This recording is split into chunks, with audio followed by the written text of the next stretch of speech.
Мен 5 құрсақ көтерген едім. Сол перзенттерімнің екеуі ғана аман есен өсіп жетілді. Тәй-тәй басып, тілі шығып келе жатқанда көз тиді ме, 3 балам кішкентай кезінде шетінеп кетті. Тірі қалған қызым мен ұлымды жаныма медет тұттым. Сол екеуіне ерекше күтіммен қарап, барымызды балалардың алдына тостық. Жолдасымның сабырлығының арқасында балалардың бойына мейірім мен тәрбиені сіңіре алдық деп ойлаймын. Сонымен қатар оларды оқытып маман атанған соң қызымызды тұрмысқа беріп, ұлды үйлендірдік. Алайда жалғыз келініміз жанымызға желеу болып, жайымызды жасаған жоқ. Ұлым мен келінім тату болсын, ұрыс керіске тап болмасын деп, ақылы таяздау келінімнің жақсысын асырып, жаманын жасыруға тырыстым.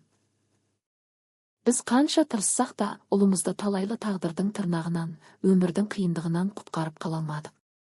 Үйленерде біздің айтқанымызды емес, көңілі қалап сүйгенін таңдаған ұлымыздың қалауына да қарсы болмаған едік. Мүмкін, біз дәл осы тұста қателескен шығармыз деп ойлаймын.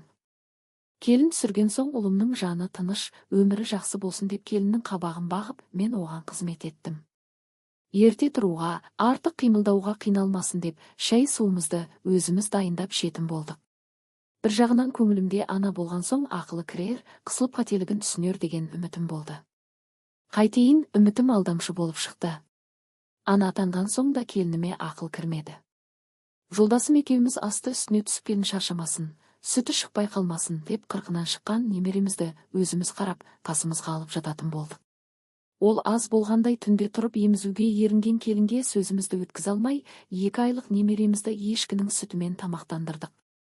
Тұңғыш немереміз анасының салғырт қарағанынан біздің баламызға айналды.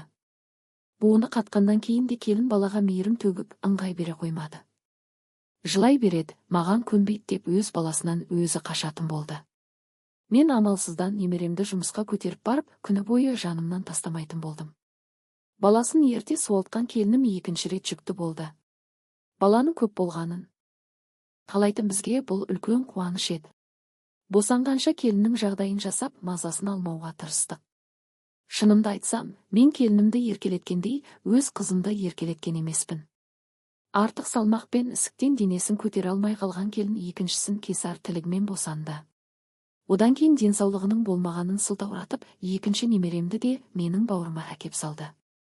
Күні бойы бала қарамаса да, тірлік істемесе де күн құрғатпай күйеуімен ұрсысуға себеп табатын болды. Ата-енем әдейі естісін дейді ме, ауылда тұрғым келмейді, қалаға кетемін деп айқайлайтында жататын. 2 баласы болса да келініме ақыл кірмеді. Түбінде осындай әңгіменің болатынын сезіп едік. Ұлымның жұмақ деп алғаны тозақты көрсеткен соң басы қатты. Келінге балалардың өздері жүріп тұрып өскенше шыда десе оған көнбеді.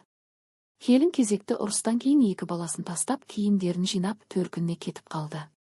Мен енді келінімді ешқашан кешіре алмайтын шығармын.